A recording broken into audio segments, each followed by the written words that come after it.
Imagina que estás encerrado en una habitación y enfrente de ti hay 3 puertas. Te dicen que para poder salir de esta situación tienes que escoger convivir con un animal que está atrás de cada una de esas puertas durante 24 horas. En la primera, que es la puerta A, está un oso pardo. Mide 2.5 metros y parece que está hambriento. En la segunda puerta está una serpiente cascabel. En cuanto te acercas a ella, puedes escuchar claramente que está sonando su cascabel y puede que esté enojada. Y en la tercera puerta, cuando piensas que ya no puede haber una mejor opción, te dicen que en esta no hay nada más ni nada menos que un mosquito. A veces parecería que medir la peligrosidad de un animal depende del tamaño que tiene, como lo podría ser un oso, o qué tan rápido es, o su toxicidad, como lo podría ser de la serpiente. Y si te dijera que el animal más mortal para nosotros como humanos es el mosquito, ¿qué pensarías? Según la Organización Mundial de la Salud, los mosquitos son los responsables de entre 750,000 a 1,000,000 de muertes al año, lo cual ni de chiste se acerca a las estadísticas de otros animales, incluso los que consideramos más peligrosos. En esta gráfica puedes ver claramente cómo los mosquitos abarcan como la mayoría de las muertes y los demás que podríamos considerar más peligrosos como serpientes, cocodrilos y así, realmente tienen un porcentaje muy pequeño. Que de hecho me sorprende que los perros estén dentro del top 3 de animales que pueden hacernos daño o pueden ser mortales para nosotros. Y mira, a simple vista, un mosquito, así como un perro, puede no parecer peligrosos. Sin embargo, la clave de la mortalidad de ellos no está en la peligrosidad de sus ataques, sino más bien en las enfermedades que transmiten. Sabemos que los mosquitos transmiten varias enfermedades como lo es el dengue, pero hay muchas otras que transmiten como lo es la malaria, el Zika, el chikungunya, entre otros que te vamos a mostrar aquí en una gráfica. Esto podría llevarnos a preguntar, ¿es necesario que los mosquitos nos piquen o lo hacen por molestar? ¿Acaso hay personas más propensas a ser perseguidos por ellos? ¿O también hay maneras de evitar ser picado? Quédate en este video que hablaremos de estos letales pero fascinantes animales.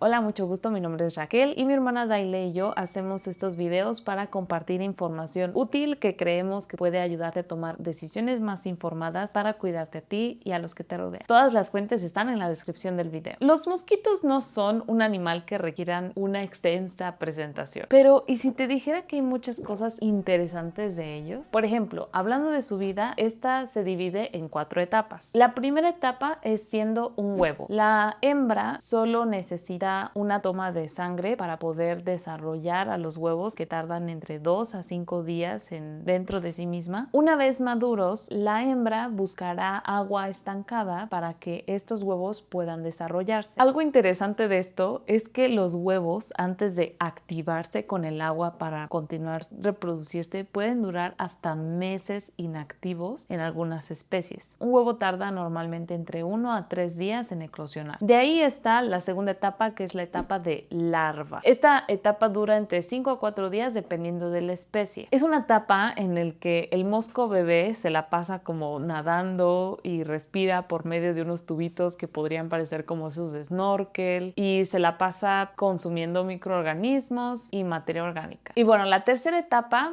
es la etapa de pupa. Es como si fueran unos adultos jóvenes, porque digamos que ya está desarrollado su cuerpo como adulto, pero aún no ha dejado el agua. Como si fueran los adultos jóvenes que tal vez todavía no dejan su casa. Esta etapa dura entre 2 y 3 días. Y de ahí llega la última etapa, que ya es la etapa de adulto como mosco. Deja el agua y se convierte en mosquito como lo conocemos. La duración de la vida de los mosquitos depende de si son hembras o machos. ¿Recuerdan ese dicho que dice que las mujeres viven más que los hombres? Bueno, en el caso de los mosquitos esto sí es comprobable, porque los mosquitos pueden vivir entre 5 a 7 días y las hembras pueden vivir hasta un mes. Pero las diferencias no se quedan aquí. Los mosquitos machos se alimentan de néctar de plantas o algunas frutas, mientras que las hembras, aparte de eso, también consumen sangre. Aunque creo que pudiste haber intuido que era así, porque al principio comentamos que en el momento del huevo, la hembra necesita sangre para poder desarrollar plenamente a los huevos. De hecho, la sangre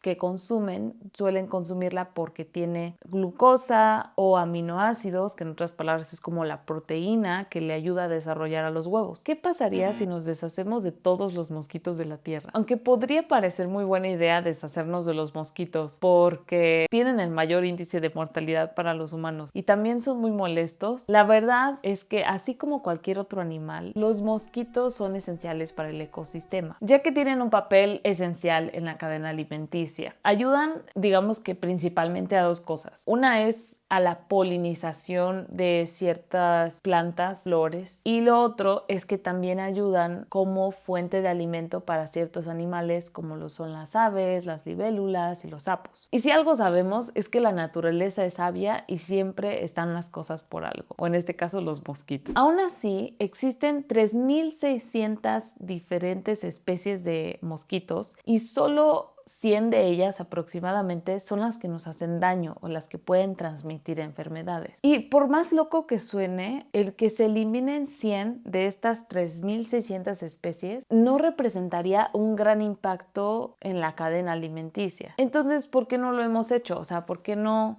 hemos intentado como eliminar a estas 100 especies y quedarnos con las otras? Por ejemplo, ¿has visto dos mosquitos y podrías identificar cuál es la diferencia entre una y otra? Bueno, simplemente es muy difícil hacer una discriminación de los mosquitos simplemente por su apariencia entre las especies con peligrosidad y aquellas que no. Sí, lo que han intentado algunos países es modificar genéticamente a los mosquitos que son peligrosos para que no lo sean y los han sacado a la intemperie para que en algún punto puedan sustituir a los mosquitos que sí pueden transmitir enfermedades. Bueno, aunque ya no pudieran matarnos, sí pudieran seguir picándonos y molestándonos en la noche, porque pues al final necesitan la sangre para sobrevivir. Entonces, si dejamos el elemento de que los mosquitos nos pican para reproducirse, ¿hay alguna otra razón por la cual los mosquitos nos pican o por qué es que nos escogen a nosotros? Lo crean o no, los mosquitos nos detectan principalmente por el CO2. O sea, el dióxido de carbono, que es el gas que generamos al exhalar, al respirar. O sea, nosotros respiramos oxígeno, exhalamos dióxido de carbono. Bueno, ese es el gas que ellos identifican que hacen que se sientan atraídos por nosotros. Pero aparte de eso, hay otros factores que influyen en que los mosquitos estén más propensos a picar a algunas personas que a otras. La manera en que escogen a sus víctimas tienen que ver, por ejemplo, con el olor corporal, calor corporal, genética y tu tipo de microbiota en la piel. Que si te interesa aprender un poco más sobre qué es la microbiota y cómo funciona, puedes ver el video que ya hicimos, pero de manera muy simplificada, la microbiota es el conjunto de bacterias que tenemos en nuestro organismo y se puede encontrar en diferentes partes. Uno de ellos es la piel, el más conocido es el intestino. Y otro factor es el tipo de sangre. De hecho, el tipo de sangre que suele gustarles más es la sangre tipo O, que no sé si sería por la cuestión de que es una sangre universal y tal vez a ellos les gusta más, así como cuando tú tienes tu bebida favorita. Que algo que se me hace muy interesante es que las personas que están embarazadas o son más corpulentas suelen exhalar más dióxido de carbono, entonces pueden estar más propensas a los piquetes. Da igual qué factores tengas o no, muy seguramente un mosquito te ha picado en algún momento de tu vida. Y bueno, hablando del cuidado personal, digamos que una buena opción es usar repelentes comerciales que puedes comprar en casi cualquier lugar, pero también si quieres ir por una opción un poco más natural, puedes usar aceites como lo es el aceite de citronela. Es muy bueno y también huele muy rico. Otra opción para prevenir que te piquen los mosquitos es cubrirte lo más posible usando ropa de manga larga o pantalones, pero puede no ser tanto una ventaja porque al final los mosquitos suelen propagarse en ambientes calurosos, entonces puede ser un poco incómodo. Y en esta parte de la prevención salieron varios datos interesantes que ustedes preguntaron en Instagram. Muchas de las preguntas iban alrededor del tema de la noche. O sea, ¿por qué es que los mosquitos los escuchamos más en la noche? ¿Por qué nos pican más en la noche? También preguntas como respecto a su sonido y por qué es que cuando uno prende o apaga la luz los mosquitos ya no te molestan y cosas así. Hablando específicamente del sonido, yo pensaba que era un sonido que los mosquitos generaban con su boca, como si estuvieran silbando, pero en la investigación nos dimos cuenta que como el aleteo, que no sé si se llame así científicamente, pero el movimiento es muy rápido, genera esta vibración. vibración y al ser una vibración aguda pues nos causa incomodidad, sobre todo en la noche si queremos dormir y así. Y el por qué es que los mosquitos están muy cerca de la cabeza normalmente es por la cuestión de que como ellos son atraídos por el dióxido de carbono y nosotros pues respiramos y el oído está cerca de donde respiramos, por eso es que suelen estar cerca de la cabeza. Aunque algo que también descubrimos es que a los mosquitos les gustan mucho los pies, sobre todo cuando tienen un olor peculiar o fuerte, porque eso los atrae, aparte del dióxido de carbono. Cuando estábamos haciendo el guión, Rigel y yo solemos hacer los guiones juntas y ella me hizo la pregunta de, o sea, ¿será que los mosquitos son muy inteligentes y por eso cuando uno prende la luz ya no se mueven y se quedan como quietos y como que reconocen que nosotros como que queremos matarlos o así? Pero nos dimos cuenta que realmente los mosquitos no son tan inteligentes. De hecho, o sea, para que te des una idea, nosotros tenemos 86,000 millones de neuronas y ellos solo tienen 200,000. Entonces, muy inteligentes no son, pero sí tienen este mecanismo de defensa o de alguna manera de protección que si algo en el ecosistema cambia abruptamente, van a reaccionar a ello, que puede ser que se queden como quietos. La cuestión va más allá de cómo evitar que nos piquen los mosquitos. Que por cierto, que si en algún momento te ha picado alguno o te vaya a picar y así, es recomendable ponerse hielo para desinflamar, pero procura moverlo constantemente porque si lo dejas en un área puede llegar a quemarte, entonces mejor moverlo. Consideramos que de lo más importante es pensar en cómo podemos prevenir que se propague el crecimiento de las especies que suelen ser malas o dañinas para nosotros porque transmiten estas enfermedades. Bueno, como ya habíamos hablado, los lugares que fomentan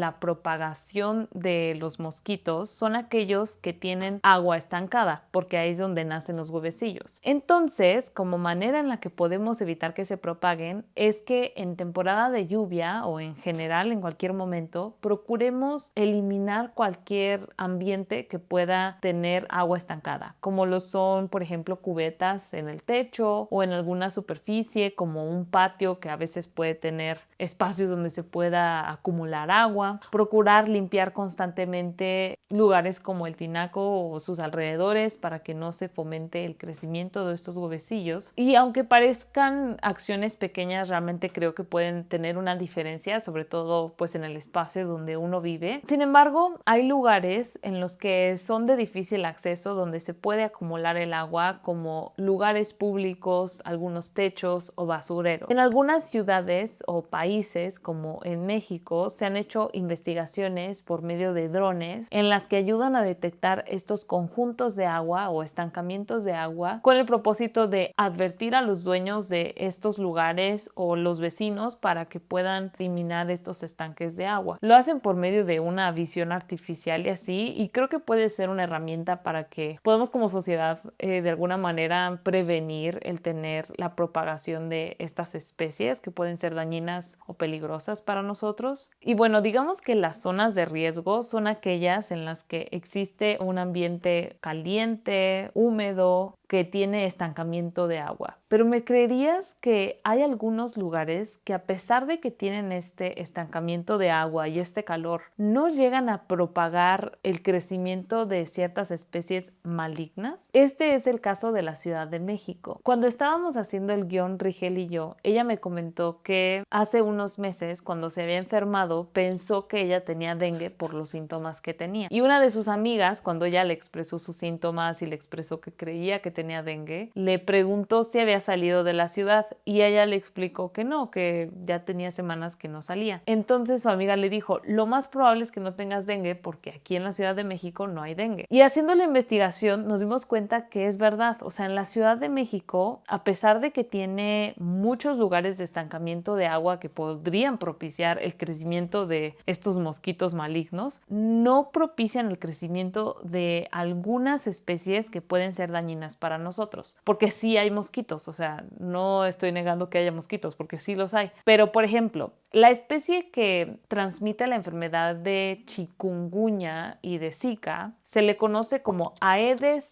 aegypti, espero que lo esté diciendo bien. Que algo curioso de esta especie es que a partir de los 2000 metros sobre el nivel del mar le es muy complicado sobrevivir o reproducirse, y la Ciudad de México está a 2240 metros sobre el nivel del mar. Esto hace que esta especie en específico les sea complicado sobrevivir, entonces el entorno de la Ciudad de México se vuelva un entorno hostil para su crecimiento. Aparte del hecho de la altitud, que a esto se le llama a este factor, algunas ciudades, así como la Ciudad de México, puede que no propagan este tipo de especie porque los mosquitos necesitan tanto calor como humedad para crecer constantemente. Y digamos que los lugares como la Ciudad de México tienen varias épocas de calor, pero al ser muy urbanizado, la humedad no es ideal para su crecimiento. Y aunque claro que puede haber y hay mosquitos, no hay tanta propagación como lo habría en otros estados o en otros lugares con mejores condiciones climáticas. Algunos estados de México que son propensos a tener más mosquitos son Veracruz, Guerrero, Colima, Quintana Roo, Tabasco, Chiapas, Oaxaca, Morelos, Campeche, Yucatán, Sinaloa, Michoacán y Jalisco. Digo, yo sé que ahorita casi dije todo México, porque la verdad es que se puede tener en varios lugares, pero en conclusión creo que los mosquitos son un animal muy fascinante. La verdad es que tienen muchas buenas cualidades que ayudan a nuestro ecosistema. Sé que son muy molestos, pero creo que al entender un poco más su función y entender cómo podemos prevenir que nos piquen o prevenir su crecimiento, podemos ser más conscientes para eliminar el agua estancada que puede estar en nuestras casas o en las casas de familiares, que a veces se nos hace fácil dejar estos envases y así. Así que espero que pongan sus mosquiteros, usen repelente y nos compartan qué otro tema creen que pueda ser útil e interesante para compartir con ustedes. Si lo quieren hacer, pueden escribirlo en este correo que es nuestro, que lo vamos a dejar también en la descripción, y síguenos para más datos útiles. Bye.